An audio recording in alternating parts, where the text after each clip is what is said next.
Volume 4, Sacred Books of the East. Extracts from Sepher Dtzenioutha, or the Book of Concealed Mystery, Medieval Hebrew. The Book of Concealed Mystery is the book of the equilibrium of balance. In the form of the Ancient One existeth the equilibrium. It is incomprehensible, it is unseen. The head, which is incomprehensible, is secret in secret. But it has been formed and prepared in the likeness of a cranium and is filled with crystalline dew. His skin is of ether, clear and congealed. His hair is as most fine wool, floating through the balanced equilibrium. His eye is ever open and sleepeth not, for it continually keepeth watch. And the appearance of the lower is according to the aspect of the higher light. Therein are his two nostrils like mighty galleries, whence his spirit rusheth forth over all. The creative spirit, the breath of life. The crystalline dew is the creative lux, or AVR proceeding from the Limitless One. Now the author of the Sepher Dtzenioutha descendeth to the inferior paths, leaving out macroprosopus, and examineth the name IHV, YDOHVAU. In this are represented father and mother and microprosopus. And first occurreth the supernal eye, Yod the symbol of the father, which is crowned with crown of the more ancient one, that is, whose highest apex denoteth the highest crown, or macroprosopus. Or, according to another reading of the passage, which is surrounded by the secret things, that is, by the influence or beard of macroprosopus, which covereth both the father and the mother. It is that membrane of the supernal brain which, on account of its excellency, both shineth and is concealed. In the cranium, or skull, the Golgotha, or in Golgotha. In the New Testament, it is worthy of note that Jesus Christ the Son is said to be crucified at Golgotha the skull. While here, in the Kabbalah, Merkaprosopus the Son, as the tetragrammation, is said to be extended in the form of a cross, thus in Golgotha the skull. And amid the insupportable brilliance of that mighty light, as it were, the likeness of a head appeareth. That is, the highest crown is found in macroprosopus, and above him is the plenteous dew, diverse with twofold color. Like as in macroprosopus it is white alone, so here it is white and red, on account of the judgments. It is written in Isaiah 33:20. Thine eyes shall behold Jerusalem at peace, even thy habitation. The peaceful habitation is the Ancient One, who is hidden and concealed. Macroprosopus is only the commencement of the manifested deity.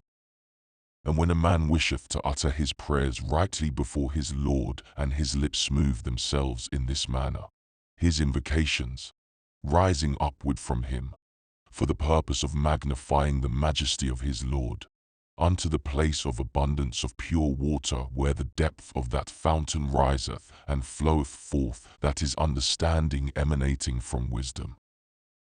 Then that fountain floweth forth plentifully, and spreadeth abroad, so as to send down the influx from the highest, downward from that place of abundance of water, into paths singly and conjointly, even unto the last path, in order that her bountiful grace may be derived into all from the highest downward. Santa Claus. All down the ages there have been stories of fairies, gnomes, mermaids, naiads and fabled characters galore. The ancient Norsemen, Dutch, Huns and all the Oriental races possess literature prolific with allegories, parables and fables built around the wonders and physical and chemical operations of the human body. The birth of the monthly seed is the basis of the Mother Goose stories and similar tales in all lands. Santa Claus, or Saint Nicholas, the patron saint of seafarers, virgins and children, is the bearer of gifts to children on Christmas Eve. Of all festivals celebrated all over the known world, that held in honor of Santa Claus ranks as first in the hearts of all humanity, old as well as young. This in itself is a most significant fact. It is time that the truth in regard to this age-long custom be made known to the world. Time that its real and true significance be understood. Then will it be truly celebrated, for it will have become an inward process, as well as an outward observation. Parents, from time immemorial, have explained to their children that the presents which they found in their stockings, when they jumped eagerly from their beds in the morning, were placed there by a mysterious person called Santa Claus. No one saw him come, no one saw him leave, but he left unmistakable evidence of his visit. Some children ask many questions in regard to this mysterious person, and when they become too insistent, the ingenuity of parents is sorely taxed to give satisfactory answers. There comes a time, however, when they must have the Santa Claus myth explained to them, and it is then that their deep childlike trust and confidence in their parents receives its first shock. Thereafter they commence to doubt their parents, to question their veracity, and many tears have been shed, because, after all, Santa was not a really, truly person. There is a Santa Claus. It is a physiological fact, and it does secrete the most holy and wonderful gift or substance in the body of every individual. Those who understand it, who receive it in the right spirit, have become as little children. As above, so below. As in the macrocosm the universe, so in the microcosm man.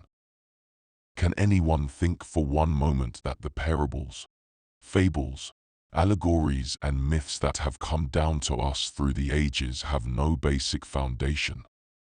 They, as well as the fast days and feast days, are founded on great esoteric truths. Otherwise they would have ceased to be. The great hierarchy that rules the universe see to it that nothing is forgotten that needs to be remembered. Santa Claus, or Saint Claus, is derived from the same root word as claustrum, from which cloister is also derived. Claustrum means a barrier, a covered place, seclusion. Cloister is referred to as a place of seclusion, and more especially as a place of seclusion for something holy, something dedicated to divinity. There is a Saint Claus, or claustrum, within the cerebrum, and whoever gave it that name knew why they did so. The suture of the skull is the point where the bones meet. We can very easily see this place on the head of infants, as the sections are not then drawn closely together, and the vibrations of the brain can be both seen and felt. In Sanskrit this is called the door of Brahm, for it is the aperture through which the ego, or spirit, leaves the body. It is also the chimney of Santa Claus. The vertebrae as a whole is called the stick of Brahm. Directly underneath the door of Brahm is a triangular-shaped body named in physiology the island of Rael. This is the place where John was when he looked back and saw the wonderful vision of the regenerated man in the Isle of Patmos. This island is the central lobe of the cerebrum, and is also called the pole. Hence, the island of Rael is the north pole of the body, and is, as we well know, the imperishable, sacred land. In Santi's anatomy of the brain and spinal cord, we find that this island is situated in the medial wall of the lateral fissure of the cerebrum, between the frontal, parietal and temporal lobes, whose growth, after the 5th month in utero, gradually covers it over. At the end of the first year of extrauterine life, it is entirely concealed by temporal, parietal and frontal parts of the operculum cover eyelid. Thus we see that Mother Nature has taken great pains to conceal this sacred center. Underneath this island, and directly in a line with the optic thalamus, lies the claustrum, but separated from it by yet 3 other bodies. The claustrum is a thin sheet of isolated grey matter, found just medial to the island of Rail. Santi says it is a sheet of peculiar grey substance, and is made up of fusiform spindle-shaped cell bodies.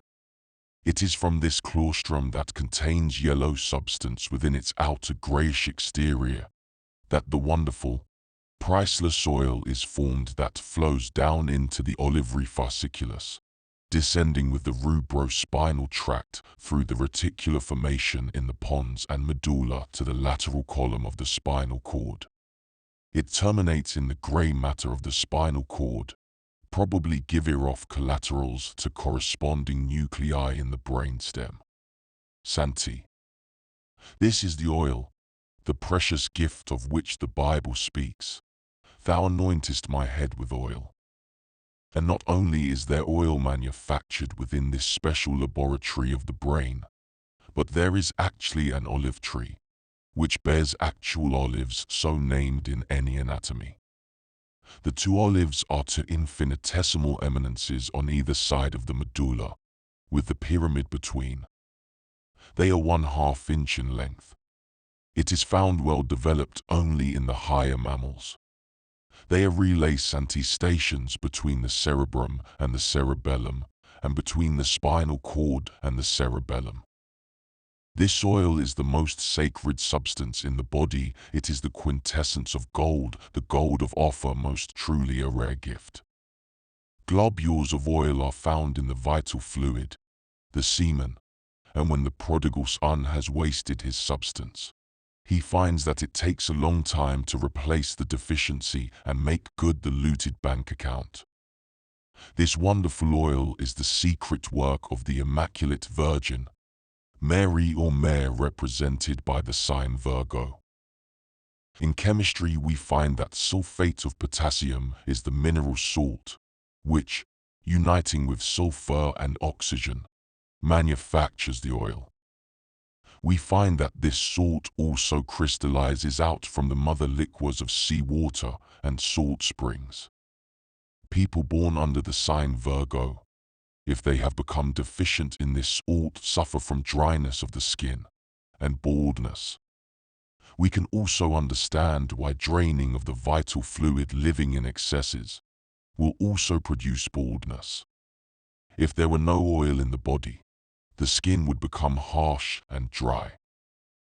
The story of the wise virgins who had their lamps trimmed and filled with oil is given to emphasize the necessity for the presence of oil in the body, for they cannot go out to meet the bridegroom unless their lamps are burning.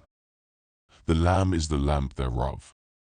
The olives, which contain the oil, are the reservoirs, the relay stations, of course, which furnish the oil for the lamp, the pineal gland, at the top of which is the flame or eye. When the kundalini, the serpent fire that lies concealed within the sacral plexus, is awakened, burns up the dross within the spinal cord, and reaches the canarium, it sets fire to this oil, and thus lights the perpetual lamp, which gives the light to the whole house. Santa Claus is thus the giver of the supreme gift in the human body, the oil for the perpetual lamp, the gold of offer, the quintessence of richness. A total lack of oil in the body will, in itself, cause death. Santa Claus brings his gifts when the Christ, Mass, is celebrated. The Greek characters that stand for Christ are XBI, and the word itself, Christ, means oil, in Greek. The seed is the bread of life, and when anointed with oil, Christed and crucified, become the Christ, Mass, the bread, eaten in the Father's kingdom. Thus we now clearly understand the meaning of Santa Claus and his Christmas visit with gifts to the children. Leviticus 19:23, 24, 25. And when ye shall come into the land, and shall have planted all manner of trees for food, then ye shall count the fruit thereof as uncircumcised.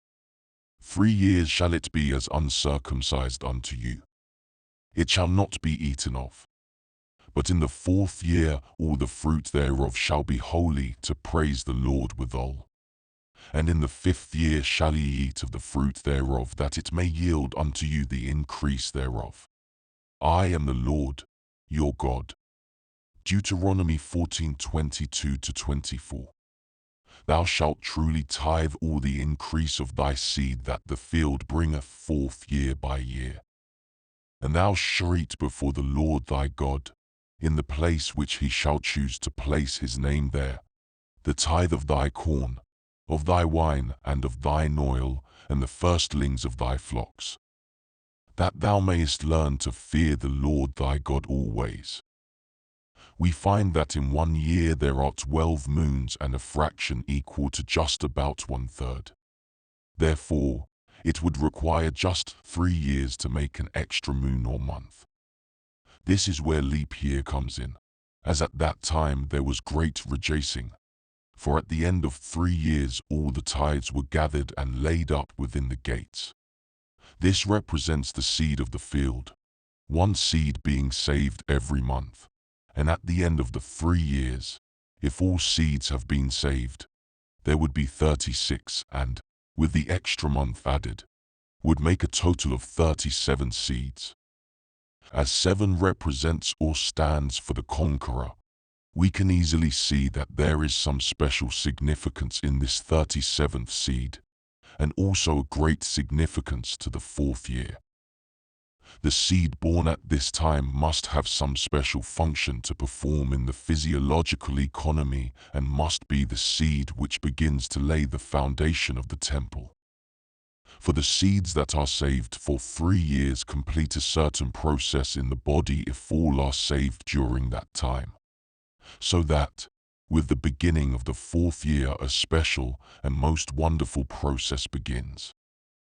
It is probable that the 36 seeds have been carried into the blood and completed the circuit of the body, producing a very great change therein, so that, when the 3-year process is completed, the 37th seed, or conqueror, is born and is the cause of very great rejoicing, as then the results of the 3 years, the tithes, are collected within the gates, taken to the Holy of Holies, and used to lay the foundation of that sacred place. 1 Kings 7:13 and 14. And King Solomon sent and fetched Hiram, but of Tyre. He was a widow's son of the tribe of Naphtali. Naphtali refers to the Pisces sign and, of course, means fish. Therefore, Solomon used the fish, or seed born in the sign Pisces, to commence the building of his temple. As in leap year we add 1 day to February, making 29, we utilize this day or month seed for a special work in the human body, every 4th year, in the Pisces month. There are 13 full moons every 4th year.